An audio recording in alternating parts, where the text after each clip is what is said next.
Ayah saya meninggal 7 tahun dah, tapi tak ada harta atau tanah. Adakah wajib saya upah haji untuk ayah saya? Bagus. Ayah dia tak datang pergi haji. Faham? Masih hidup. Duk main dang haji saja. Contohlah contoh. Bila mati, tak cukup duit. Bila tak cukup duit, wajib dah upah haji. Dengar baik-baik. Yang wajib upah haji. Contoh sekarang, kalau upah haji itu RM3,000. Maka si mati ada meninggalkan sekurang-kurangnya 3,000, wajib upah haji.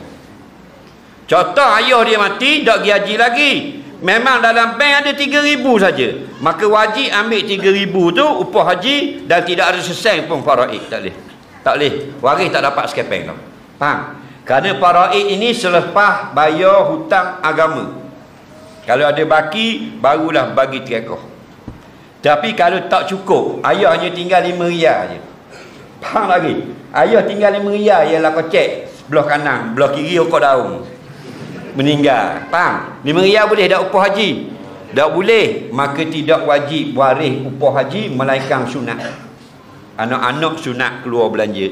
Biar ayah kita itu dapat haji di akhirat kayak gitu. Faham lagi? Kita ada 6 orang anak, minta RM500 seorang. Nak dapat RM3,000 upah haji. Itu cara dia.